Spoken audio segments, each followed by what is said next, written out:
Սիրելիներ ջան, ողջունում եմ բոլորիդ։ Շատ հեշտ պատրաստվող թխվածք եմ թխում հաշված րոպեների ընթացքում։ Այս թխվածքի մեկ կտորն անգամ կգերի ձեզ։ Առանց կրեմի է, խրթխրթան բեզեով, փափլիկ խմորի շերտով և բոված ընկույզով։ Պարզապես գժվելու։ Գոնե մեկ անգամ պատրաստեք և կհասկանաք ինչի եմ այսքան գովում։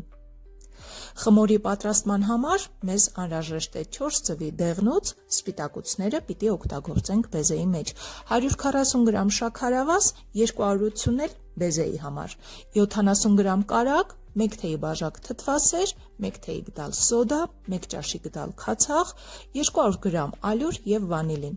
Առաջին հերթին առանձնացնում ենք սպիտակուցները դեղնուցներից, իդեպ դա հեշտ է անել, երբ հավկիթները նոր եք դուրս բերել սառնարանից։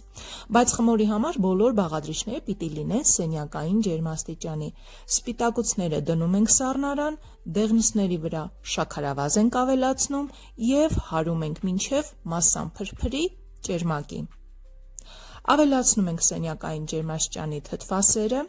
թեթևակի հարում ենք, ապա լցնում ենք կիսահալված կամ փափուկ սենյակային ջերմաստիճանի կարագը։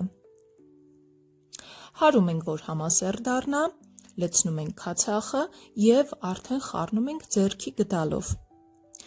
Մի քանի ավելացումով լցնում ենք ալյուրը, ալյուրի հետ նաև վանիլինն ու սոդան։ Ալյուրն օգտագործում ենք անպայման բարձր որակի և միանգամից չենք լցնում մաս-մաս։ Ալյուրի ավելացումից հետո խառնում ենք սիլիկոնե թիակով այնքան, որ գնդիկներ չմնան, պիտի ստանանք պինդ թթվասերի խտության խմոր։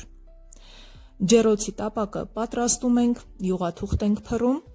տարածում ենք խմորը և թխում ենք նախապես տաքացրած ջեռոցում 180 աստիճան ջերմությամբ վերև-ներքև ռեժիմով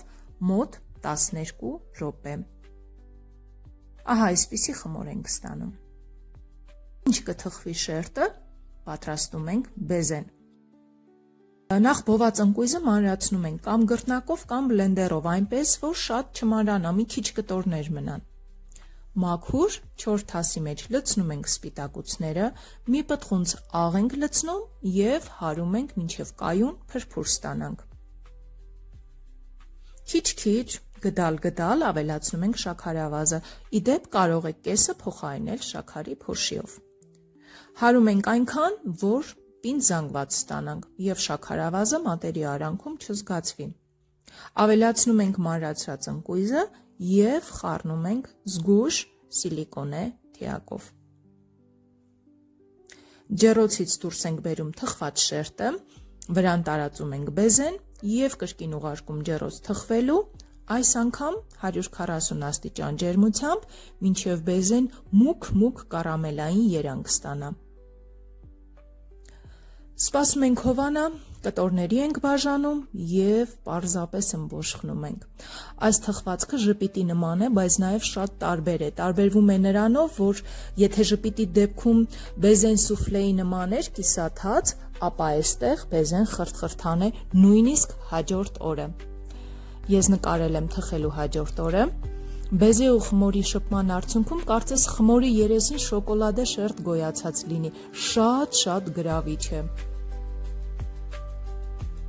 Անպայման թխեք, վստահեցնում եմ, շատ կհավանեք։ Դե ինչ, այսօր էլ այսքանը, ցտեսություն, լավ մնացեք։